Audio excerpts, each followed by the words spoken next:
Hello, you wonderful people, and welcome to another episode of Crime Centric. This being a show where I talk about crime dramas that I watch. For today's episode, I'm going to talk about the latest episode of In the Dark, a great episode. A lot of really interesting things went down in this episode, so let's break it down. I do think it is such an interesting thing that I'd say 75-80% of this episode takes place solely in that motel room. So I thought that was kind of an interesting thing. Obviously, Max and Murphy, they banged it out, and Murphy's kind of like, okay, cool, you can go. He's like, no, we're going to talk this out. And she's like, what are you, 12? What, you're gonna give me an ultimatum? He's like, okay, either I leave and you stop lying to me, or when I leave, I'm going for good. She's like, oh, really? He's like, yeah, for sure. It's like, but that, she has every right to be like, oh, really? It's like, you said that again and again and again and again and again, but you two can't quit yourself. Like, even if you walked out this motel room, you would still come back. She knows that for sure, but she also couldn't take the chance because she didn't want to take the chance that this might be it. Because her thing is like, right, I want to get all of this cleared up, have a normal life, and then she's like, then we can figure this out. Because he's like, right, let's just sit down and let's talk it out. They have so much like baggage that they have to unpackage. Once again, it's this episode encapsulates their relationship perfectly. It is so, there's beauty to it, but there's so much toxic validity to this, like, volatile, like, is what, not validity. It's toxic and volatile. This is they're a match made in heaven, but they are great for each other, and at times they are worse for each other. And I feel like when you're that bad for each other, then you shouldn't be together. But it's like, it's this conflicting thing with like, I kind of root for you. Once again, I was more so rooting for like Felix and Murphy, but if it's gonna be Max and, I mean, they will always be in game, right? But I'm also like, I don't want you guys together because God, are you terrible together. But they also make each other want to be better people, but it's also like, right, they're both too stubborn to change who they are, and they both have like their own codependency issues that is just, I mean, because I think Murphy's always been bad, but I think she got worse without Jess in her life. Like, luckily she had Felix and Max to kind of fill that codependency void a little bit, but even then it's like, it's not quite the same. She doesn't have that like Felix is her best friend, but like Jess is like, has been her best friend since she lost her sight, And so like having someone like that in your life has always meant so much to her, and now without that, having to let Jess go so she can have a regular life, because it's like, right, I'm the reason we're all in this. Once again, I still always say Felix and Jess dug this grave just as deep as you did, So either way, they're kind of talking and hashing things out, and it kind of gets into this like volatile back and forth, because they're basically talking about their issues and kind of what's at the heart of their respective issues, of just kind of like once again the toxic nature of like their relationship and their dynamics. And he had talked about the fact is that he can never like fully ever quit her, no matter what. And it's like, she's like, honestly, you're young and handsome, I hear. So like some sugar mama can like snatch you up so easily, because they kind of, once again, kind of get into the ins and outs of their situations, because Max admits, because she's like, right, like you were with Leslie, but because there's a whole conversation of like, right, like you banged everyone I know. It's like Felix, Trey, they don't even want to touch the Josh situation. She's like, oh, what's that even about? He's like, are you kidding me? Like, are you forgetting? Because she's like, oh, because like, oh, Josh is the worst. It's like, yes. Did you forget at the end of season 2, you chose him over me? And now look at the volatile situation we're in. And she's like, well, did you, what about you and Leslie? And it's like, what about us? It's like, oh, like that, just don't admit that was out of spite. But it's like, yeah, there's stuff inside of him that's like, and I thought that was like heartbreaking when he explained like, oh, because I never thought it was good enough. Like, the family situation I came from, growing up poor, too embarrassed to ever tell anyone who my house was. Rich girls like Leslie never gave me the time of day. And, like, the fact is that she gave me time of day. It made me go, it made me feel not so worthless, which for her, it's like, wait, so that means I never made you feel like you mattered, like you were worth something, even us together? And he was like, no. And it's like, that's sad. And then, because obviously it all kind of goes back to his mother issues, and also for Murphy, and it's something we've never really dived too deep into, like her adoption situation, because it's like he's never felt worthy of it, and he always felt like trash, and obviously Murphy and everything kind of doesn't really help that self-image stuff. But Murphy kind of lashes out talking about like, oh, you want to talk about feeling like trash? What about me, abandoned by my parents? Like, the fact of the matter is I was 2 and they wanted nothing to do with me. And it's like, regardless of anything, that knowledge is going to sting a little bit, which he's like, oh, do you ever plan on finding your parents? Which I was like, I'm wondering, is that going to be something? It probably won't happen this season. I mean, it won't probably happen at all, you know, now that this is the final season and these are the final episodes. But part of me wonders, is that them teeing up what would have been like part of season 5 story? Because at first I was like, there are 4 episodes left, so maybe you could still squeeze that in. But I think it's probably going to be like a thing of like, it probably would have been like a season finale stinger of like her being like, hey, like meeting her parents. Like, if you've seen the show Stumptown, slight spoilers on that. The stinger for that season finale was, I want to say it was Dex, like, because she found out, I think wasn't it like her mom or her dad or both of them were still alive or something like that. And I think that's how this, I mean, I think a few shows have kind of like had a stinger like that as a season finale. But, if I remember correctly, I believe that was the, I feel like that could have been like a season finale, because it feels like that they were set there, that they're planting that seed because that's going to be like a major, that would have been a major storyline in season 5. There would have been so much other, because it could still happen with everything going on, but, you know, maybe Murphy's going to be like, right, I want to look into my biological parents, maybe get one episode with them, and then like, right, I was kind of better off without you, kind of getting some closure as she goes into this next chapter to kind of finish this all out and try and move on with her life. So there's 4 episodes, they could still do that, dedicate an entire episode to it, and still kind of get the ending, but I feel like that's more so like set up for like what a season 5 would have been like, to kind of confront her past to some extent. There would have probably been all this other shenanigans of fallout from this season, and I don't know. The fact is that got planted there. I mean, maybe they never, maybe they hadn't thought that far ahead, or maybe they did. I don't know. But it feels like that wasn't a seed, throwaway seed line. I mean, it still could be like a thing of maybe they never had any intentions of going down that route, because it's something Murphy never really talks about, but it still like influences a lot of who she is, because she feels worthless, and she kind of breaks it down, and it's like she hates herself, but Max is like, no, you're the most narcissistic person. But for her, it's like, yeah, it's a coping mechanism that she hates herself so much that she like overcompensates. She pushes away. And for Max, it's like, the fact is you push away people who love you is fucking toxic. It's fucking disgusting. It's sick that you do that. And she's like, yeah, you want to talk about that? Like, you want to act like I'm a disaster. What about you? It's all about mom issues with you. Like, I'm not the only one with parent issues driving the way I act and the way I treat people. You're the same way too. You're so desperate for love from somebody, anybody that shows you even the slightest affection, which I'm like, dude, I don't have the same issues, but my self-esteem issues, I'm like, dude, I relate too much to these characters, because I have like so much like self-hatred and self-esteem issues that I'm like, oh my god, this is getting too real, bro. It's too real. Granted, I don't have the same family circumstances. Mine is just a whole bunch of other shit. I think it's a lot of internal stuff. It doesn't relate to my parents like the way it does for them. But I'm like, I mean, I'm not saying every aspect of Max and Murphy like reflect me. I feel like probably in certain regards, I'm probably more like Max in some regards of almost like, oh, like I've been in that situation where it's like, oh my god, like you never feel like you're worthy of anyone, or you're not worth anything. Just once again, somewhere in my brain there are some like just the chemical imbalance in my head. I feel like sometimes plays a role in that. Once again, just a lot of internalized stuff. But I also come from that place of like, with Murphy too, I think they both suffer from a little self-hatred, but Murphy definitely, you know, it's like Max was leaning into the fact is no matter what happens, you refuse to change, to ever change, you know, despite all that. So, and they're kind of going back and forth about how much they hate each other, and she's just like laughing as he's like smashing stuff, and I'm like, okay, get to it. You know you're going to, and then they start making out and they have sex. You're like, yeah, they're literally hate fucking, but it's also like, I guess like make-up sex to some extent.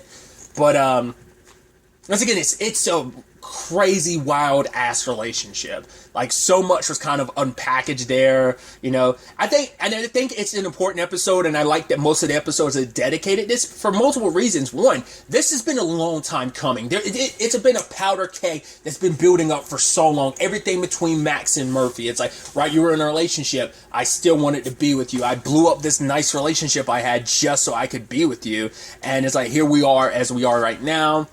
But Murphy like legitimately apologizes. It's like, I'm sorry, like, I'm a mess, like, I'm sorry that I pushed you away all those times. It's just because she was scared that if anyone ever got to know her, it'd scare you away. He's like, I know you. She's like, no, you don't. Like, no one really knows me. Which Master's like, does anyone ever really know anyone? I mean, and that's a very philosophical question, because, like, how could you ever truly know someone? Because we as people in general, like, you know, I feel like this could be pessimistic view on things, but we all wear masks. You know, I definitely know I act differently around certain people than I would others. Like, I you know, I won't get into, like, my psychology, but the fact of the matter is, like, we on a daily basis, we constantly wear masks, you know, to, like, you know, when we're around certain people, because it's like, you know, we're all afraid of people ever getting to know the real us, because someone rejecting you for who you are cuts deeper than anything. So what Murphy does, she puts up barriers, she puts up this asshole perspective on things and this persona, and pushes people away, because it's like, right, I'd rather hurt a little and push you away than you get so close to me, you know me, and it cuts so deep. Like the Jess thing. I mean, I wonder would she even make the argument, did Jess ever really know her? But I'm sure Jess knew her better than anyone. Because again, they've known each other for so long. Once that kind of played into, like, their codependency. It wasn't just a one-way street with Murphy. Jess was codependent as well. So I think that kind of plays a role in that. But Max knows, like, right, I've known from the beginning that that's kind of been your, like, defense mechanism. She's like, you did? And he's like, yeah. And I've loved you since day one. She's like, there's no way you did. He's like, yeah, since day one, I've loved you. I knew you were the one. You know, regardless of, you know, how effed up our relationship has been. It's like, we're both disasters. And he's like, yeah, but us together, maybe we can be okay. And I'm like, and there's this, like, beautiful thing of, like, right, maybe we're all disasters in our own right, and we're all trying to find that other disaster, that at the end of the day, you know, we don't have to be some perfect couple, but maybe at the end of the day, my baggage and your baggage, somewhere in the middle, we can meet and be okay, you know? I mean, once again, I feel like that's me being super optimistic about something like that. From a probably realistic standpoint, it's like, no, that's not the good foundation of a relationship, you know? There's so much, once again, volatile shit between Max and Murphy, but there's a beautifulness to it, but also, once again, it's a fucked up relationship. But some arguments will probably be like, oh, those are the best type of relationships. I'm like, that's probably a psychopathy and psychology all on its own of like, what does that say about you being so okay with a fucked up relationship? There's so much, I feel like there's bluntness to it, but there's also nuance to that relationship that I think there's such an interesting and complicated layer to it. And there's also the thing of, like, Max proposing to her afterwards, and you're like, once again, it's like, I still feel like part of my brain's like, oh, it's sweet, but there's still another part of my brain being like, I don't know, man, you shouldn't be getting married. Like, yeah, you unburden yourself, you got to this place of clarity, which is beautiful, but I'm like, you might want to slow down and take a damn beat, like, after having, like, all your emotions are flaring, like, all of this is out in the air, it's like, there's, emotions are running high, you know, before, it was, the pendulum on the spectrum of emotion has been swinging super far on both sides, and I'm like, I don't think this is the best time to be proposing, but it's like, yeah, so once again, they are cute together, the whole being in the shower, and he's like, oh, she's like, we're not going to have kids. He's like, oh, we'll see that. She's like, oh, no, we won't. You know, he's like, kind of like, we'll revisit that conversation, so. But for her, she's happy. Obviously, Max is worried because he's like, I was actually surprised. I kind of skipped a lot of that, but I was surprised that she didn't immediately tell him, because I was almost thinking like, oh, in between episodes, she explained everything to him. It was like, no, she was still keeping him in the dark. No pun intended. And then, like, the call from Darnell, and she's like, oh, it's my mom. He's like, yo, why is Darnell calling you? And I love that she's like, would you have preferred it if I was sleeping with Darnell? He was like, sort of. It would have actually made me feel better than knowing, like, right, you're getting in the middle of... She's like, hey, I took down one drug organization before. I'm like, did you forget that was no smooth sailing? You guys literally, not figuratively, literally stumbled and fumbled your way through that shit. It wasn't like some smooth operation. There were so many, like, bumps and bruises along the way. Like, you nearly got killed, you know? Let's not forget about that, you know? I mean, you all technically died if Jess hadn't rolled up to kill Nia. So it was like, don't act like it was some perfect operation, like you went out intentionally doing that. It's like, yeah, it just happenstance led to that, you know, set of events. So don't act like you know, like, yeah, you got one on the scoreboard, but it wasn't a clean one. It was a super messy one. And just because you did it once doesn't mean you necessarily could do it twice. And that's why Max is like concerned and worried about her. Because she's like, I'm worried about something happening to you. He's like, yeah, well, I'm worried about something happening to you. He's like, nothing's going to happen to me. It's like, well, let me help you. You didn't tell me or Felix what's what, which I'm wondering, will they bring Felix into the fold about this? They probably have to, but maybe Max and her will ultimately decide not to. We'll have to wait and see. But, so there's that.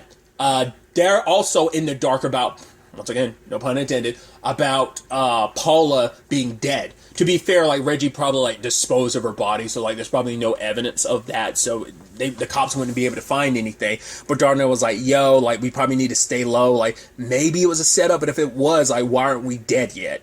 And then ultimately, because I still am not clear on how the hell they knew it was a setup. I guess, like, maybe Paula types a very specific way, and Trey not Trey, jeez. Darnell typing that way, maybe, like, it gave him away. Like, that's why I'm like, how did Reggie know? Like, maybe there's, like, a specific, like, sign or something, but I'm like, how would you even know that was a trap to begin with? Like, it didn't make any sense to me, like, because at first I was like, right, the person must be on the police force, or maybe you have connections on the police force, but, like, how the hell do you know that? Like, that was, you were walking into a trap. Or maybe it's because I'd assume they'd probably assumed it was Paula, like, trapping them. It's like, oh, maybe they figured, like, well, Paula got out, that's a lot of heat on us. She started talking one way, and now she's acting us to meet someone else. Like, probably, maybe that was all they needed to be like, yo, something's fishy here. So it's just not the consistency with the way Paula was acting, like, through her text. So maybe that's what made them go, like, all right, let's keep an eye on it. Because I'm like, how else would they know that was a setup? But they just took precautions just in case. Because they probably figured, like, oh, Paula might try to sell them out to ensure her own safety type of thing. With her circumstances being kind of outed from the organization, no one kind of really contacting her, keeping her at a distance. Because, like, she was basically an infection that was going to spread throughout the rest of the organization if they kind of kept her too much in the loop. So maybe that's why they kind of kept her at arm's reach. Which she immediately was like, oh, they were planning on killing me. Who knows if they were? Maybe they were, but then they were like, oh, she's trying to snitch us out. Like, maybe that's what it was. Either way. But then Darnell gets sent the pictures, and it's like, which even I was like, why would they do that? The fact is they would email you the pictures made me go like, I guess that should have been a key sign of like, how the hell did they know how to contact? Well, to be fair, Reggie knows how to contact Darnell. Like, obviously Darnell works for him, so like, it makes sense. So I had to kind of take that back, but it's like, right, now they know, because of the ending made me go like, maybe that's how, but I'm like, no, Darnell worked for Reggie, so he probably had his contact information to do that anyway. But email them photos like, oh, they know us, but they're going to kill it. Like, why not just roll up on you and just pop you? Like, why even bother threatening you? So Murphy doesn't tell Max the truth. She's scared and be like, right, I love you, Max. Because for her, this means everything. Like, we can't just run, because if they run, they're on the run for the rest of their lives. And she can't ask Max to do that after she literally said, let's not do that. This is about getting me from underneath the cops and all of this. And, you know, I'm able to, like, start a new life. I'm able to start living my life. So she sends Max out and Pretzel out for pizza. And she contacts Reggie and be like, yo, because they kept hearing the chirping the entire time. I'm like, what the fuck is that chirping? I was like, is it a tracker or something? And then the way she talked to Reggie, and he's like, what are you talking about? She's like, just come here. And the guy, Simon's like, yo, we got our number, and we got our location. And Murphy was like, wait, what? I was like, it wasn't a fucking tracker. It was something else, wasn't it? And it's a Tamagotchi toy was stuck under the mattress. That's why it was actually in the mattress. They couldn't find it. And it's like, that's what this was about. And it's like, yeah, Murphy exposed her location for nothing. Reggie literally had no idea where the fuck she was. I'm like, dude. So they come and snatch up Murphy. Max see this. He's trailing him. Calls up Darnell. They're tracking Darnell's phone. Bloop bloop, know where he is, grabs him up too. Max calls up Sarah. It's like, dude, this is going down. He wants to go in there after them, but Sarah's like, no, I got undercovers backing up, coming. Like, I'm gonna be there in 5 minutes. Don't do anything stupid because it's gonna get you killed. It's gonna get Darnell and Murphy killed. Do not get out the car, Max. I'm like, oh boy. I was like, all right, who's it gonna be? Is it gonna be the cop dude I thought it was? Like, who's it gonna be? Who's it gonna be? And then I heard that voice is like, yo, strangers. I was like, fuck you, it's not. And it ended up being Trey. I was like, fuck you. I was like, oh my God. I'm sure plenty of people like, I'm so curious how many people actually knew that ahead of time. Fuck me, that's a good reveal. I was like, for one, never suspected Trey, never even crossed my mind. But two, he's the obvious fucking choice. Of course, shit went sideways last season because he was trying to take over Josiah's operation. And it's like, of course this motherfucker's going to be in a drug operation. That's what all last season he was trying to do, like make a name for himself, do his own thing. And now you find out like, oh, you've been doing this. You know, it's like, oh, it's just also going to make...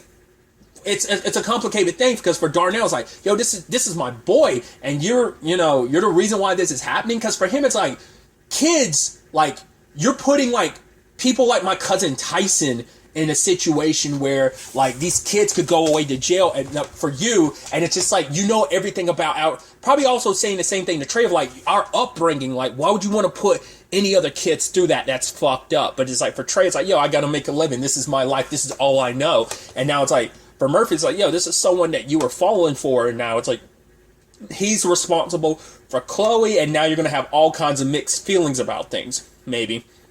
But it's also like, right, how's Darnell going to feel like, yo, this is your boy. Like, are you willing to take down your boy? Because he'll probably be like, yo, I'll let you guys go, but kind of squash your shit. Tell the cops you found nothing.